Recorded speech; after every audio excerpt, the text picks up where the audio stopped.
lens. වර්තමාන රජය හොරුන්ට දූෂිතයන්ට අවස්ථාවක් නොදෙන්න මේ වෙනකොට ක්‍රියා කරනවා. සම්පූර්ණ දූෂිත ඒ චෞර ජාලය විනාශ කරන්න තාම රජයට හැකි වෙලා නැහැ. නමුත් උත්සාහයක් ගන්න. අපි ඒ උත්සාහය අගය කරමු. අඩු ගානේ හොරෙක් අහුනම පස්සදොරෙන් ගිහිල්ලා බේරෙන්න පුළුවන් ක්‍රමයක් දැන් නැහැ. හොරෙක් අහුනොත් එයා නීතියට මුහුණ දෙන්න ඕන. ඒක අපි අගයනවා. ඒක අනුව මම විශ්වාස කරනවා පෞද්ගලික කාලේ පුරාටම තුන අනිත් රජවල් වලට වඩා මේ රජයේ යන මාර්ගය හොඳයි කියලා. ඒ ගෞරවය අපි ඒගොල්ලන්ට දෙනවා. දැන් රජයට හුඟක් දුර යන්න තියෙනවා. ජනතාවගේ ගැටලු සාම තියෙනවා විසඳපු නැති ගැටලු. ඒකන්ද ඒවත් විසඳෙන්න ඕන. නමුත් මේ ආభాෂය හොඳයි. රනිල් වික්‍රමසිංහ මහත්මයා තමයි මම දේශපාලනයට ගෙනාවේ. එතුමා හිරේ දැම්මම මට ඉතින් පොඩි කනගාටුවක් ඇති වුණා. මොකද එතුමාට පුද්ගලයෙක් හැටියට මම දේශපාලනත් එක්ක හැටියට නෙවෙයි පුද්ගලයෙක් හැටියට මම එතුමාට ගරු කරනවා. නමුත් එතෙන්දී ආණ්ඩුව දුන්න පූර්වාදර්ශය හරි කියන තැන මම ඉන්නේ. එතුමා රිමාන්ඩ් කරලා දුන්න පූර්වාදර්ශය හරි. කාටත් එක ඇත්තේ බෙදන්නේ නම් ඒකට පිළිගන්න වෙනවා. කාට බෙදුවත් අපි අතර ඉන්න කාට හරි බෙදුවත් ඒ වැඩේ සාධාරණ නම් අපිට ඒක පිළිගන්න වෙනවා. ඒකන්ද මේ රජයට එතනදී අපේ ආශිර්වාදය තියෙනවා. රජයට සාර්ථක වෙන්න ඒ බලාපොරොත්තු වෙන විදියට රට ගෙනියන්න ලැබෙන්න කියලා අපි ප්‍රාර්ථනා කරනවා. ඒක නම් අපේ කුහකකමක් නැහැ. ඊළඟ රණවිරු ගාය දැන් ආපහු ටික ටික මතුවේගෙන යනවා රණවිරු ගාය. දැන් මේ දවස්වල නාමල් රාජපක්ෂ කඳුළු පෙර අඬනවා රණවිරු දඩයමක් කරනවා. රණවිරුව ගැන විශාල කැක්කමක් ලැබෙනවා. අපිව හිරේ දානකොට උදාහරණපති හිරේ දාන්න පුළුවන්. එතකොට රණවිරු දඩයම නෙමෙයි.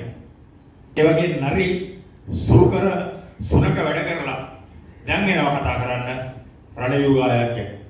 එතකොට ඒවා අපි අමතක කරන්න බෑ. ඒගොල්ලෝගේ හැසිරීම කොහොමද? ඒ කාලේ ඒගොල්ලෝ ජීවත් වුණේ මොන වගේ ලෝකයකද කියලා. රණවිරුව දාගෙන පිටලි ගහපු හැටි. රණවිරුව දාගෙන ඉවරලා කාණු සුද්ධ කරපු හැටි කොළඹ. මම හිතන්නේ මේ ඉන්න රණවිරුව ඒවා ජීසින් දැකලා තියෙනවා. දැන් නාවික හමුදාපති කෙනෙක් අත්අඩංගුවට අරන් දෙවුණා. ළමයි 11 දෙනෙක්. කොළඹ හිටපු ළමයි 11 දෙනෙක් අත්අඩංගුවට අරගෙන පගා ගහන්න දෙමෝපියන්ගේ. ඒ ළමයි 11 දෙනාම ත්‍රිවිධත් නෙවෙයි. එක්කෙනෙක් මුස්ලිම්, එක්කෙනෙක් සිංහල. ඒ සිංහල ළමයා ඊට තවත් දෙයකට පස්සේ එංගලන්ත විශ්වවිද්‍යාලයකට යන්න පිටත් වෙන්න ඉඳලා තියෙනවා. පගාව අරගෙන මරලා දානවා. එතකොට ඒගොල්ලන්ට දඩුවම් දී යුතු නැද්ද? ඒගොල්ලෝ අත්අඩංගුවට ගන්න එක රණවිරුවන්ට කරන රණවිරු දඩයමක්. ඒක වැරදි අර්ථකථනයක්. රාජපක්ෂලා අර්ථකථනය දෙනවා. එතකොට ඒ වගේ මිනිස්සු තමයි දැන් මේ රණවිරු ගායන් අඬන්නේ. ජෙනරල්ලා, බ්‍රිගේඩියර්ලා, කර්නල්ලා, මේජර්ලා, සාජන් මේජර්ලා 35 දෙනෙක් ගෙදර ඇරියා පෙන්ෂන් උත් නැතුව මගේ යටතේ යුද හමුදා මුලස්ථානේ වැඩ කරපු ඉන්න. එළිය රස්සාවක්වත් ගන්න දුන්නේ නැහැ. කොම්පැනි එක රස්සාවක් ගන්න ගියොත් කොම්පැනියට කතා කරලා කියනවා රස්සාව දුන්නොත් කොම්පැනියට අපි පහර දෙනවා කියලා. News lens. අපේ රටේ ඉන්න උගන්ඩාවේ ඉඳලා යාළුවෙක් ගුවන් යානයක් එක්කුණියකොත්. ඒකට ඒගොල්ලන්ට මොනවද ලැබිය යුතු දඬුවම්?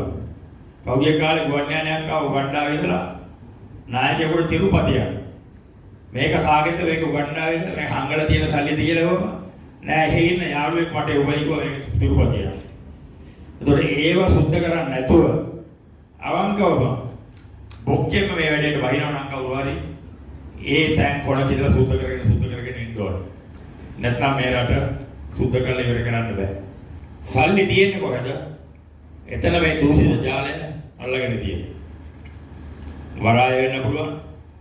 ඒව නැත්නම් සෞඛ්‍ය ක්ෂේත්‍රය වෙන්න පුළුවන්. ඒව නැත්නම් ආරක්ෂක හමුදා වෙන්න පුළුවන්. ඒව නැත්නම් කස්ටම් එක වෙන්න පුළුවන්. ඒව නැත්නම් දේශීය ආදායම් දෙපාර්තමේන්තුව වෙන්න පුළුවන්.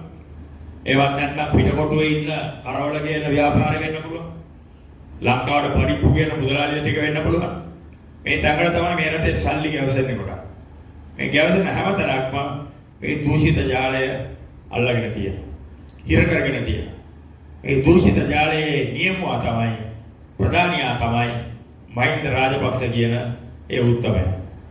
එයාගේ හෙන්තයියෝ, එයාගේ පවුල් වල කට්ටිය, එයාගේ දූ දරුවෝ, නෑදෑයෝ අර තිරු නඩේසන්ලා රෙමේ කියලා ජනවාර්ගික ජාතික ප්‍රශ්නයකින් තොරව මේ ජාලයට එකතු කරගෙන ඉන්නවා මහින්ද රාජපක්ෂලා පිරිසක්. ඒ ජාලයෙන් මේ රට ගලවා ගන්න ලේසි නෑ. ඒතකොට 10ක් 12ක් හිරේ දැම්ම කියලා මේ ජාලයෙන් මේ රට ගැලවෙන්නේ නෑ. අපි උදාහරණයක් හදනකොට උඩ ඉඳලා 2 3 4 5ට ගහගෙන යනකොට පල්ලෑ නිකම්ම සිද්ධ වුණා. ඒක තමයි ක්‍රමය. හරි ක්‍රමය තමයි උඩින් සුද්ධ පටන් ගත්තම පල්ලෑ කට්ටිය නිකම්ම වැඩේට පෙළහැදෙනවා.